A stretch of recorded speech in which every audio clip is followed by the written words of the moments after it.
Hey there, YouTube. We're jumping into our climate news, and would you believe it's not a lot of good news? Lenny over here is saying, though, that the UN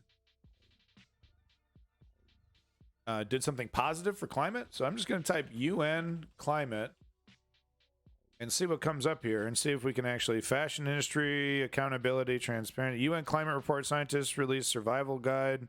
Well, we should probably just watch that regardless. That just seems pretty appropriate. All right, so maybe that clip there will cover what UN Lenny Secretary will. Oh my God, those woohoo, those ears, man! Woo! All right, so we're gonna get to that video at the end of our climate coverage here, but first thing we got to show major methanol barge disaster. It's really hard, because the scale of this doesn't look that large. Actually, this is a fucking barge. Okay, this is massive, and this is like a bridge, a road, or something, or maybe some kind of sleuth gate or something. But this whole thing is sinking. What in the hell?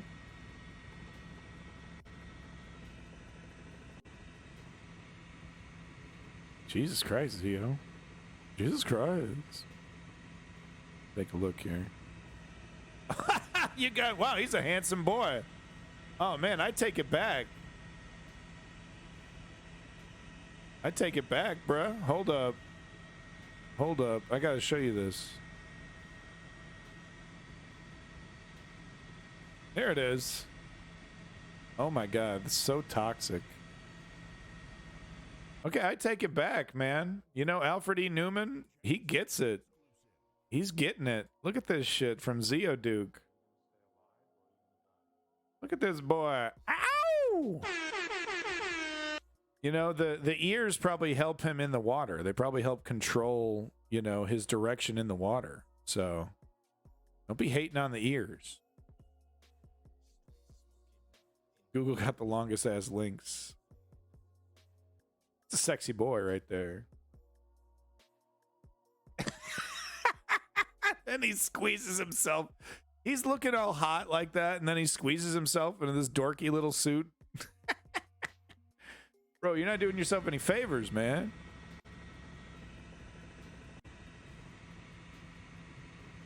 Doesn't miss any sounds with that sonar. I'm sure he's a good sport. He has to be a good sport by now with those. But yeah, here it is. A barge. A fucking barge, folks.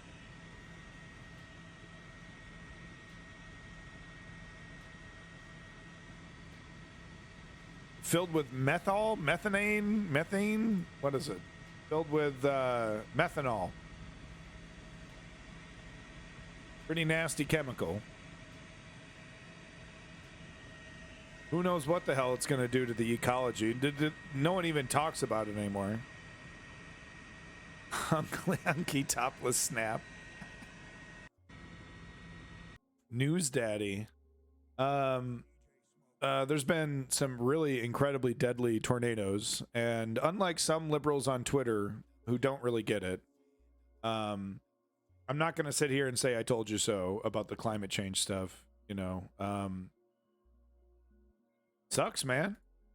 This is why we're so emphatic, the left, about climate, because we understand what climate change can do.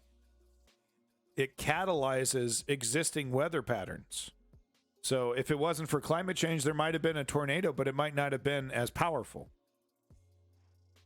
That's what these El Nino phenomenons do. They catalyze existing weather phenomenon. And it's, of course, it's getting out of hand. It's getting more and more powerful. I can't go full screen with this. One sec. Video here.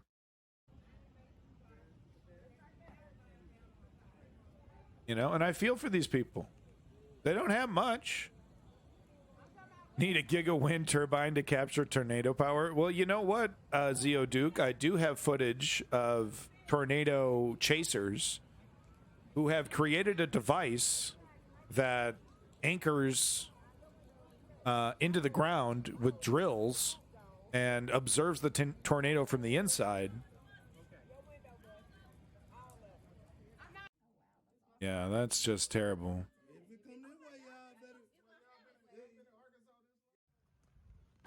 This is 11225 Huron Lane. Tornado damage here in Little Rock. Some trucks have been moved, twisted around. Look at the woods back here. Damn. Damn. And you know, to the right wingers who, you know, are going to continue to vote right wing after these disasters, the people that live here specifically, all I can say to you is that climate change is real, and the left wants to do something about it. Does the right want to do something about it? You know, do the people that you support want to do something about this? So there is a debris signature. No problem, Lenny. Yeah, I don't want to sit here and rub your nose in it. That's not what I'm trying to do, please. You know, I'm just trying to tell you that there's a science to this. It's not just God. It's not just gay people having gay sex making God angry. Please don't let the liars lie to you. It's very real, and there is something we can do about it. It won't fix it right away, but there is something we can do about it. Got the rescue crews already cracking away there. Good job, boys. Got the firefighters out there, but look at that, just devastation. Look at this road, you know, just a nice, friendly little neighborhood, little back road somewhere, and just boom, just like a giant, you know, stepped through their neighborhood and destroyed all their homes. Just terrible. Absolutely terrible. And I certainly hope they have insurance, and, you know, it's never enough, though. Insurance companies, they'll come in and they'll be like, you know, they'll nickel and dime them and won't give them what they deserve. Sometimes. I'm sure there are cases where insurance companies actually come in and totally hook them up after something this devastating. But I also wouldn't be surprised if they had a whole department dedicated to assessing this damage and saying, well, you know, these walls are actually still technically erect. So your house wasn't completely destroyed. So we can only give you this much. I mean, they're that slimy. They're that atrocious. Always leaves the incentive to fuck people over. Exactly, Zeoduke, exactly. Oh, Lenny coming back with the link pertaining to this good news. UN chief says rising seas risk death sentence for some nations. So true. And really, I mean, because this is a momentum-based issue, these people might already be fucked. And I'm not trying to be cynical here. We might not be able to implement enough change, even if we were to flip a switch right now. So nations need to be ready to take in refugees by the hundreds of thousands, potentially by the millions. But any big name doesn't want to have a bad story against them either. Yeah. Exactly. You know, but that's the thing. If you know, insurance companies, they buy a lot of advertising, you know, with the media companies. So they understand the game. But yeah, there are limits to how badly they can fuck people over. But they can really fuck people over before any of it really hits the news. These images are really quite amazing. Just looks like they're setting up like a, yeah, this is like a baffler for big ass waves. Hits all these stones here. The United Nations chief warned Tuesday that global sea levels have risen faster since 1900, and their relentless increase puts countries like Bangladesh, China, India, and the Netherlands at risk and acutely endangers nearly 900 million people living in low-lying coastal areas. 900 million. And of course, it won't happen all at once, but it'll be a steady and increasing trickle that turns into a torrent of homeless people as these sea levels continue to rise. Because what'll happen is we'll reach a tipping point, and the melting that has occurred will catalyze more melting. And then we'll see sea levels start rising at a really frightening pace. I'm no scientist, though. Yeah, just go ahead and hand wave me away. It's not like I'm referencing anybody that knows what they're talking about. No, that couldn't be. I'm just making this shit up. I'm pulling it right out of my ass. There's not a whole body of scientists that would back up what I'm saying. No problem. No, that doesn't exist. Let's go to Popeyes. Ooh, let's go to Popeyes. Let's go to Popeyes and then the mall so we can buy more consumer goods. I sound like a proto George Carlin. I always thought it was funny when he made fun of Americans for eating fried dough. It's what a funny way to make fun of someone for eating donuts, calling it fried dough. In a grim speech, the Security Council's first ever meeting on the threat to international peace and security from the rising sea levels, Secretary General Antonio Gutierrez declared that sea levels will rise significantly, even if global warming is miraculously limited. He doesn't know. Okay, that sounds like what I was just talking about, but he doesn't know what he's talking about either. Is, quote, miraculously limited to 1.5 degrees Celsius, 2.7 degrees Fahrenheit, the elusive international goal. He warned the Earth is more likely on a path to warming that amounts to a death sentence for countries vulnerable to that rise, including many small island nations. Come on. That can't be right. God or something. Oil jobs. Oil jobs God. It can't be real. In addition to threatened countries, Gutierrez says megacities on every continent will face serious effects, including Cairo, Lagos, Maputo, Bangkok, Dhaka, Jakarta, Mumbai, Shanghai, Copenhagen, London, Los Angeles, New York, Buenos Aires, and Santiago. And whatever. Come on. Popeyes. What about Popeyes? Popeyes is good. I don't want to think about this stuff. You're bumming me out.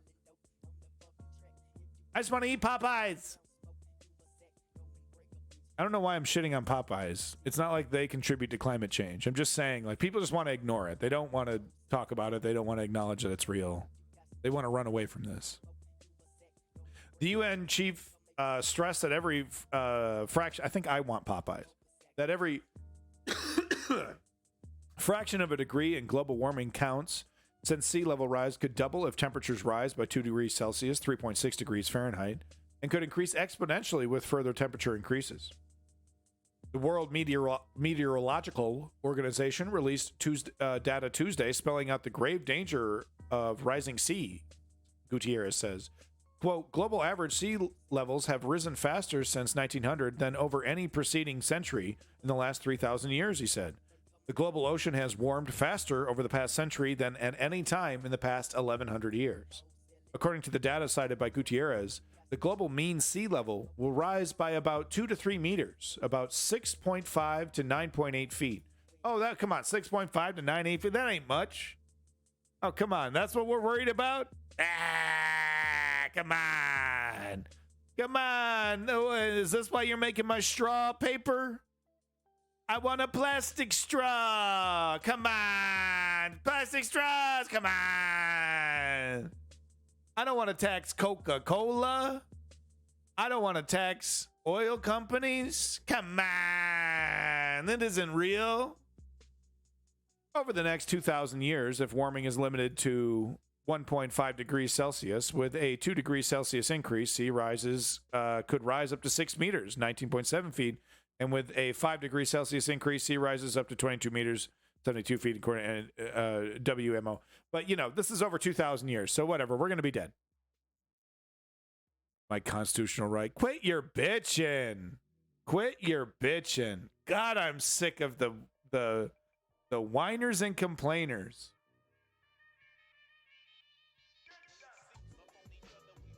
By the way, you might think I'm being hypocritical by using this disposable solo cup, right? Except you'd be wrong. It's not a disposable cup. It's a reusable cup I bought Joking, obviously. Yeah, you are, but a lot of people are not. I don't care. I like my plastic straws. This is actually a reusable cup that looks like a disposable cup. Cool, huh? So you can have the best of both worlds. You can drink beer like a frat boy and save Mother Earth. All right. Thank you, Lenny, for that. I don't have time to read the whole thing. Basically, we got to do something about it, and it's probably too late. You know, and then the nihilist will come in and say, "Oh, we see if it's already too late, then why are we trying?" Okay, well, that's how we're going to make things better, right? That's tragic. So here's that tornado intercept video I was talking about. Some people use party plates all the time. No washing. Hey, there's nothing wrong with paper plates. That's fine, right? It's those whack-ass, flimsy-ass. They suck anyway. The plastic, the flimsy plastic ones. No, we got to cut that shit out. Cut that shit out. Don't be warming your food up in those either, right? Releasing all those cheap fucking chemicals into your food. Get yourself something silicone, right? Reuse them. You can reuse those. But hey, a lot of people, they don't want to reuse them. Then paper plates are just fine. If we're making paper sustainably, right? That's true, Davey, and that's a problem. That's a problem. Yeah, they coat it with plastic. Same thing with the interior of like canned food.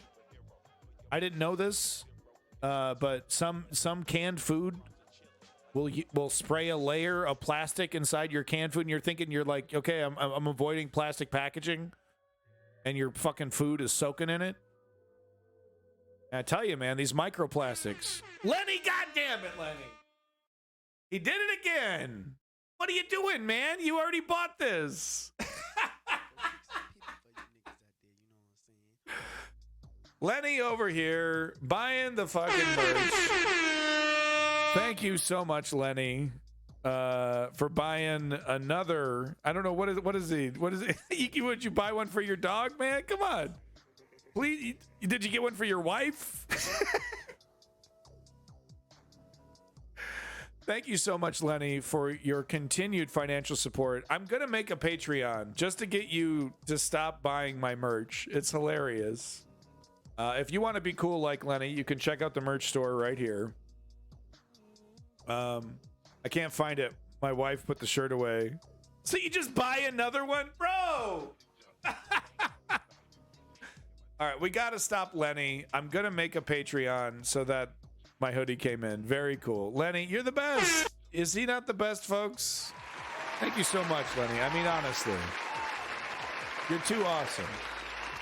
You're too awesome. I'm going to make a Patreon so you stop doing this, okay? And that would be great if we can get more Patreon money, because then I can invest more into the studio and really invest in advertising. That would be really great. That'd probably be where I'd put all that Patreon money, is just making clips, advertising clips, and putting all that money into advertising for the show. But Lenny, goddammit, thank you so much. You're embarrassing me. Stop this. Stop the madness. Stop the madness. Thank you so much, Lenny. Tornado intercept vehicle. This is crazy. This is like right out of the movie Twister. They apparently have already drilled into the ground, so they drive right up to the front of this fucking tornado. And we don't get to see the drills, but they apparently have some kind of drill thing that goes right into the ground. And then this is the inside of a tornado.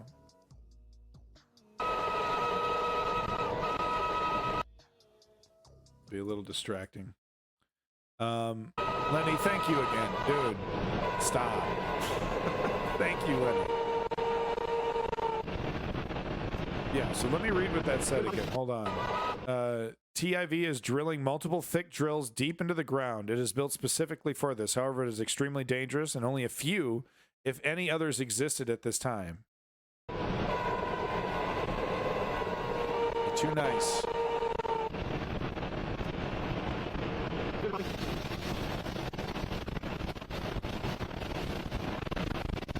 Well, they're inside this thing.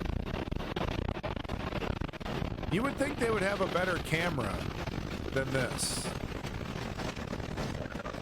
Did they put all their thought into making this thing that can withstand the tornado? And damn, they're right inside of it, dude.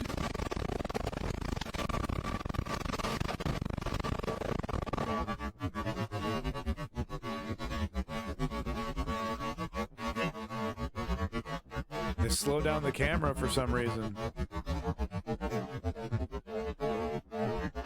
They care more about the sensors, yeah. But I mean, come on, get one good shot. What the hell is that? What the hell was that? I'm really shocked that the windshield was able to withstand it. This vehicle must be very expensive. They're dug into the ground so it doesn't suck them up. What was that?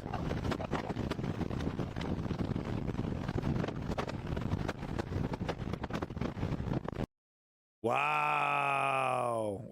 Looked like a grand piano. One more time. I mean, I've never, you know, this is like the dream of the movie Twister, right? This is what they tried to do with Dorothy. Remember the Dorothy scene in Twister? Okay, we'll look at that next, Davey. Thank you. Sorry, Davey. I appreciate that. Thank you for reposting. Oh, and also, thank you for the correction. I need to make a correction in that YouTube video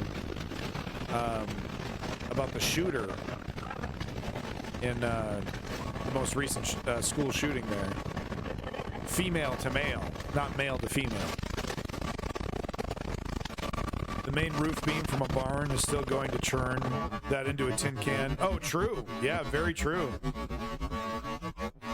Yeah, no, it's very risky. I'm really shocked that they're inside this thing, but I guess you're driving it. You don't have time to run. The fucking tornado's too fast, so it's actually the safest place. What the hell was that, dude? What the?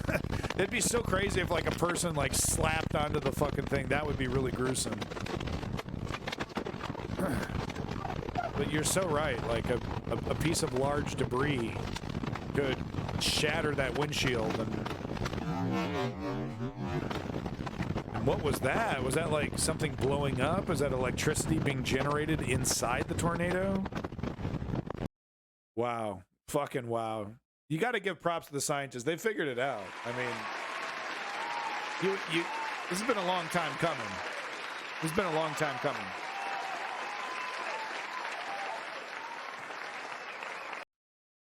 Lenny over here buying my t-shirts. It's embarrassing. It's embarrassing. I just need to... Did you know aluminum cans have a plastic liner on the inside? Yeah. Not gonna lie, I'm curious to see what that looks like. Let's go. We're gonna start by making a sodium hydroxide bath. Sucks. Yeah. We're gonna scuff up the outside of the can with a little sandpaper and then immerse it in the sodium hydroxide bath. Yeah, this is really cool because this process doesn't destroy the plastic at all, so you get to see the whole thing. The reaction is between sodium hydroxide and aluminum, which liberates hydrogen gas, the bubbles you see here. It just fell over. Something happened.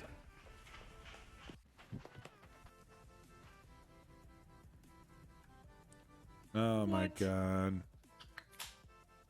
Look at that. This experiment was totally worth it. Share it with someone who needs a little science in their life. Man. How depressing is that, right? Here I am, I'm drinking like ginger ale out of them, you know, and I'm thinking, oh, I'm avoiding plastic. I'm avoiding plastic. No. They went nuts. They go nuts. They put it in everything. They put it in fucking everything. You know, they're like, there was, you know, some law or something like just allows them to feed us plastic. There's like a certain amount of plastic it's legal to feed human beings. Melting Antarctic could impact oceans, quote, for centuries. Rapidly melting Antarctic ice threatens to dramatically slow deep water currents in the world's oceans, scientists say, impacting the spread of fresh water, oxygen, and life-sustaining nutrients for centuries. Come on. What about jobs? Okay. You know, the oil companies employ people. You ever think about that? Should abandon it. Plastics are good for food preservation and stopping waste. Blah. Silicone, bioplastics. It's all about bioplastics, man. Potato, plant waste plastics. They just need to invest in it and, you know, basically subsidize it so that it eventually becomes cheaper than plastic, because that's the big barriers, that polyethylene plastics are very cheap because of oil. Anyway, I got to keep this moving, so I don't have time to fucking read this. We're doomed. I mean, we're doomed if we don't do something about this. And this is no joke. We got the paper here. The overturning circulation of water in the deepest reaches of the ocean would slow by 40% by 2050 in a high emission scenario, according to the study, which warned the impacts would last for centuries to come. The model holds true. The deep ocean current will be, quote, on a trajectory that looks headed towards collapse, to the University of New South Wales climate professor Matthew England, who coordinated the study. So it's just a model. It's just a simulation, so it's probably wrong. There's probably no truth in it. We can just go back to ignoring everything. Oh, this is very short. I'm actually going to read this. If the model holds true, the deep ocean current will be... Okay, wait. The trillions of tons of cold, highly salty, and oxygen-rich water sink around the Antarctica each year, sending a deep water current northward to the Indian, Pacific, and Atlantic Ocean, scientists say. The greater volumes of melting ice make the Antarctic waters less dense and salty, however, slowing the deep water circulation with consequences for climate, sea level, and marine ecosystems. If the oceans had lungs, this would be one of them, England said. A lot of people don't know that the ocean is a massive carbon sink. And if the oceans become stagnant below 4,000 meters, this would trap nutrients in the deep ocean, reducing the nutrients available to support marine life near the ocean surface, he added. So we'll see massive die-offs. Fishing industry is destroyed, but that'll be the least of our problems. That'll be the least of our fucking problems. We might get Cthulhu. Cthulhu might he might be like, what the fuck are you doing to my ocean? I'm trying to sleep. He's just going to come out here and bitch slap us all, dude. Cthulhu ain't fucking around. All right, let's hear from Alfred E. Newman here about what is you know, what's the survival guide? How do we survive this? You know, and if this motherfucker busts out a what me worry, I swear to God. The UN Secretary-General, Antonio Guterres, has hailed a major new report on climate change as a survival guide for humanity.